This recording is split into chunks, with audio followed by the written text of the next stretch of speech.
Bonjour à toutes, bonjour à tous. Bienvenue dans ce cours de comptabilité générale dans lequel nous allons continuer ce que nous avions déjà commencé concernant l'établissement des fiches de paie. Et aujourd'hui, nous allons travailler sur la composition du salaire brut. Donc, quelques précisions concernant les composantes de ce qu'on appelle le salaire brut. Alors, dans le salaire brut, on retrouve potentiellement le salaire de base. Encore une fois, le salaire de base, c'est donc le salaire que vous avez négocié au départ avec votre employeur. Donc, le salaire de base, plus éventuellement des heures supplémentaires s'il y en a eu, pendant la période, plus les primes imposables s'il y en a eu, plus ce qu'on appelle les avantages en nature. Ça, c'est ce qu'on appelle le salaire brut. Donc, nous allons reprendre chacun des éléments composant le salaire brut pour donner quelques précisions complémentaires. Le salaire de base. Pour un salarié qui est mensualisé, à temps complet, le nombre d'heures normales, entre guillemets, travaillées, c'est 151,67 heures par mois. Comment on trouve 151,67 heures par mois? C'est très simple, c'est 35 heures par semaine, multiplié par 52 semaines, et le tout divisé par 12 mois. Donc ça, c'est le nombre d'heures pour un salarié mensualisé à temps complet. Ça fait donc 151,67 heures. Je vous fais quand même une petite précision. Pour un salarié qui travaillerait 24 heures par semaine, le nombre d'heures mensuelles serait donc le suivant, selon le même principe, 24 heures par semaine, multiplié par 52 semaines, divisé par 12 mois, ce serait donc 104 heures par mois. Vous vous rendez donc compte que le salaire de base que perçoit un salarié mensualisé est calculé sur une durée moyenne de 151,67 heures par mois, sans prise en compte de la durée réellement travaillée dans le mois. Donc c'est une moyenne. Le salaire donc, de base est calculé sur une moyenne en fonction du nombre d'heures par semaine, et il y a 52 semaines dans une année, et divisé par 12. C'est donc une moyenne. Troisième remarque, le salaire de base et ses divers composants sont librement négociés entre le salarié et son employeur, mais, vous le savez probablement, le salaire minimum interprofessionnel de croissance, qu'on appelle le SMIC, est revalorisé, hors coup de pouce gouvernemental, chaque année en janvier. Eh bien, par exemple, depuis le 1er janvier 2018, le SMIC horaire est fixé à 1 498,47 euros brut mensuel, donc pour 35 heures de travail par semaine, soit 9,88 euros brut de l'heure. Donc, alors attention, parce que certains vont me dire non, c'est pas 1498,47, nous on trouve 1498,50. Alors pourquoi on peut arriver à quelques centimes comme ça de différence? Ça dépend comment c'est arrondi, tout simplement, puisqu'on travaille quand même au centime. Alors ça, c'est donc le salaire de base. Alors, les heures supplémentaires. Alors, attention, comme je dis souvent, au café du commerce. Attention, d'accord? On ne dit pas tout et n'importe quoi. Que se passe-t-il? Quelles sont les règles qui régissent les heures supplémentaires? D'abord, le principe. Les heures supplémentaires sont les heures de travail effectuées au-delà de la durée légale hebdomadaire de 35 heures. Seules ces heures donnent droit aux bonifications et aux majorations réglementaires. Alors, attention toutefois à ce que je vais vous dire maintenant. D'ailleurs, comme pour tout ce qui concerne les fiches de paie.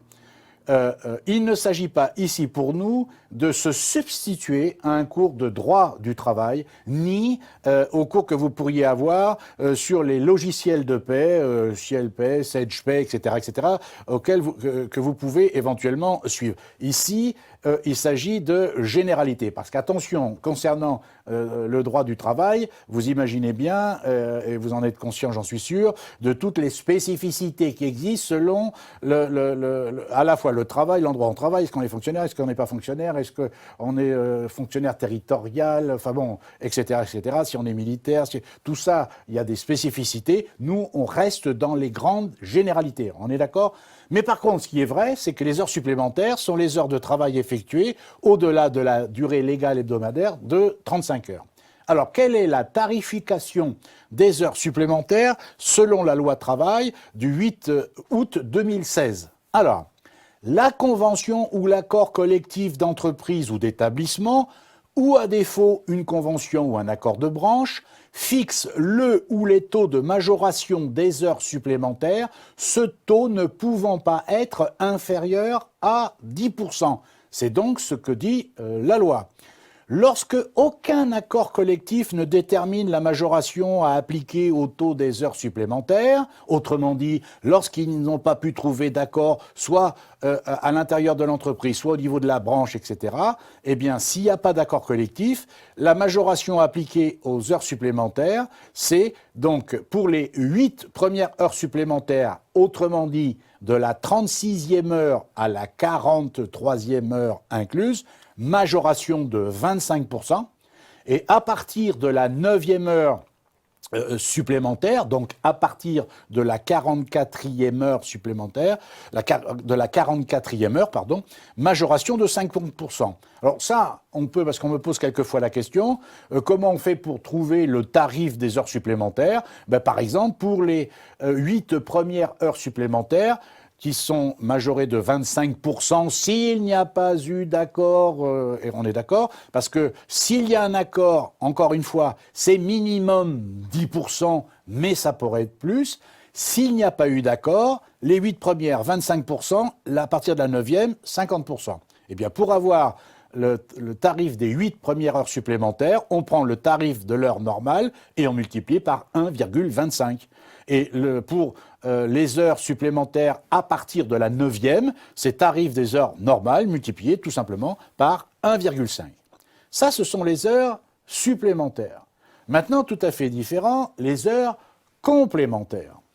Alors, les heures complémentaires sont les heures effectuées par un salarié au-delà de la durée hebdomadaire fixée par son contrat de travail à temps partiel. Donc on est d'accord, les heures complémentaires concernent les salariés qui ont un contrat de travail à temps partiel. Mais bien sûr, il y a des limites au nombre d'heures complémentaires. Les limites du nombre d'heures complémentaires qu'un salarié peut effectuer sont les suivantes.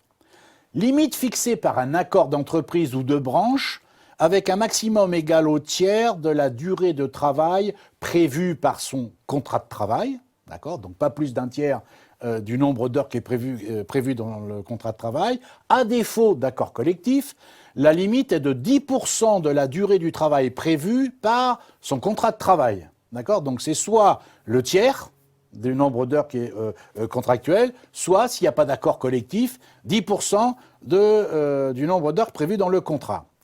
Le taux de majoration, maintenant, ce qui est autre chose, est défini de la façon suivante.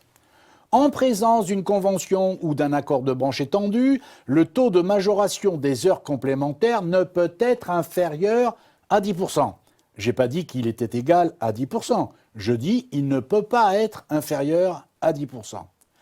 À défaut, comme toujours, de stipulation conventionnelle, le taux de majoration des heures complémentaires est de 10% pour chacune des heures accomplies dans la limite du 10e des heures prévues au contrat de travail et de 25% pour chacune des heures accomplies entre le 10e et le tiers des heures prévues au contrat de travail.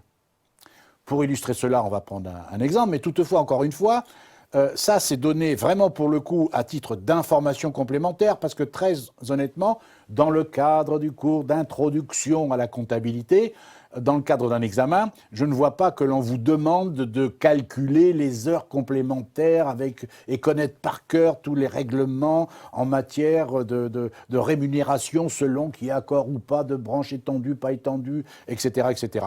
Mais quand même, c'est intéressant. En revanche, ce qui veut dire, on va faire comme ça, que comme pour les heures supplémentaires, si jamais on vous demandait par hasard de calculer donc un salaire brut, ben à ce moment-là, on vous donnerait en annexe les informations nécessaires pour calculer ce salaire brut, rassurez-vous. Encore une fois, on est dans un cours d'introduction à la comptabilité générale, pas dans un cours de droit social, bien entendu. Donc, on va prendre un exemple quand même pour illustrer. Un salarié a un salaire de base de 1 404 € pour un contrat hebdomadaire de 27 heures. Il existe un accord d'entreprise concernant les heures complémentaires qui prévoit un maximum égal au tiers de la durée de travail prévue par son contrat de travail. Le taux de majoration des heures complémentaires est de 10% pour chacune des heures accomplies dans la limite du 10e des heures prévues au contrat de travail et de 25% pour chacune des heures accomplies entre le 10e et le tiers des heures prévues au contrat de travail. Donc, on va prendre un exemple. Au titre d'un mois, ce salarié a effectué les heures suivantes. Semaine 1, 30 heures. Semaine 2, 32 heures. Semaine 3, 27 heures. Semaine 4, 27 heures. Question, calcul du salaire brut du salarié pour le mois en question. Alors, rappelez-vous, avec un contrat de 27 heures par semaine, le nombre d'heures mensuelles, il est de, rappelez-vous, 27 multiplié par 52 semaines, divisé par 12, ça fait 117 heures par mois. Donc, jusqu'à 27 heures, le tarif horaire de base, c'est donc 1404, puisqu'on nous a dit qu'il gagnait 1404 euros par mois, divisé par 117, ça fait 12 euros de l'heure sur la base des informations que l'on nous donne, à savoir un salaire brut mensuel de 1404 euros, donc pour 27 heures par semaine. Encore une fois, 27 heures par semaine, ça correspond en moyenne sur l'année, 27 fois 52 divisé par 12, ça fait 117 heures par mois. Alors c'est important, tous ces éléments, parce que ça nous permet donc de calculer le montant horaire du salaire normal, j'allais dire de base, mais tout ça va nous permettre de connaître le nombre d'heures qui est possible de faire, ensuite la tarification pour ces heures complémentaires. Le nombre d'heures complémentaires hebdomadaires rémunérées à 110% du salaire normal. Rappelez-vous, c'est 10% du nombre d'heures prévues dans le contrat. Donc 27 heures, c'est le nombre d'heures prévues dans le contrat, donc multiplié par 10%, 0,10, ça fait 2,70 heures complémentaires qui pourront être payées à 110% du salaire normal. Ne confondez pas les 110% qui correspond à l'augmentation du tarif de l'heure par rapport au tarif normal, avec les 10% qui concernent le nombre d'heures. On est d'accord? Donc, je répète, le nombre d'heures complémentaires rémunérées à 110% d'un tarif normal, c'est 10% du nombre d'heures prévues dans le contrat. 27 heures prévues dans le contrat, multiplié par 0,10, 2,70 heures. Donc les heures complémentaires effectuées au-delà de 29,70 heures, c'est-à-dire les 27 heures normales prévues dans le contrat, plus 2,70 les heures qui seront payées les heures complémentaires payées à 110%, eh bien les suivantes seront rémunérées à 125% du tarif normal. Dans notre exemple, de la 27e à la 29,70e heure, le tarif horaire, c'est 12, tarif normal, multiplié par 1,10, ça fait 13,20 euros. Et à partir de la 29,70e heure, le tarif horaire, 12, tarif normal, multiplié par 1,25, ça fait donc 15 euros. Si on fait le petit tableau, vous allez voir, ça devient, j'espère en tout cas, compréhensible. Regardez bien, je vous ai mis un tableau avec un certain nombre de colonnes et un certain nombre de lignes. Pour les lignes, c'est tout bête, il y a 4 semaines, on a mis semaine 1, 2, 3, 4. Ensuite, première colonne, nombre d'heures hebdomadaires effectuées. 30, puis 32, puis les semaines 3 et 4, 27 heures, comme il était prévu contractuellement. Ensuite, je vous ai mis tout bête, une colonne, nombre d'heures complémentaires. Je vous rappelle que le nombre d'heures contractuelles pour ce salarié, c'est 27. Donc la première semaine, il a donc fait 3 heures complémentaires, 30 moins 27. La deuxième semaine, il a fait 5 heures complémentaires, 32 moins 27, ça fait bien 5. Pas d'heures complémentaires la semaine 3, pas d'heures complémentaires la semaine 4. Ce qui fait que dans le mois, dans cet exemple-là, il a donc fait 8 heures complémentaires. Maintenant, il faut savoir, parmi toutes ces heures, quelles sont celles qui seront payées à 110% et celles qui éventuellement seront payées à 125% du salaire de base, du montant horaire normal.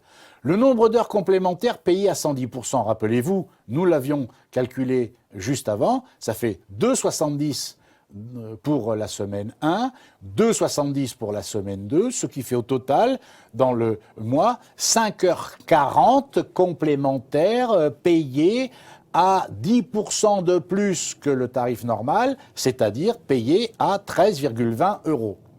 Et ensuite, le nombre d'heures complémentaires payées à 125%. Pour la semaine 1, comme il a fait 3 heures complémentaires, sur ces 3 heures complémentaires, il y en a 2,70 heures qui sont payées à 110%. Pardon. Il reste donc, par définition, 0,30 heures qui devront être payées à 125%. La semaine 2, il a fait 5 heures complémentaires. Parmi ces 5 heures complémentaires, vous en avez 2,70 heures qui seront payées à 110% du tarif normal. Il reste donc, pour cette semaine 2, 2,30 heures complémentaires qui devront être payées à 125% ou 25% de plus, si vous préférez, du tarif normal. Conséquence, à la fin du mois, il y aura donc 5,40 heures complémentaires payées à 13,20 € et il y aura 2,60 heures complémentaires payées à 25% de plus, c'est-à-dire à 15 €. Conséquence, si on calcule le salaire brut, vous voyez, c'est tout bête, on va mettre quoi? Qu'est-ce qu'on a dit? Le salaire de base, donc 117 heures à 12 € de l'heure, 1404 €, bien sûr. Ensuite, heures complémentaires à 110%, 5,40 à 13,20 €, ça fait 71,28. Et heures complémentaires à 125%, 2,60 heures à 15 €, ça fait 39 €. Au total, dans cet exemple-là, le salaire brut est donc de 1514,28 €.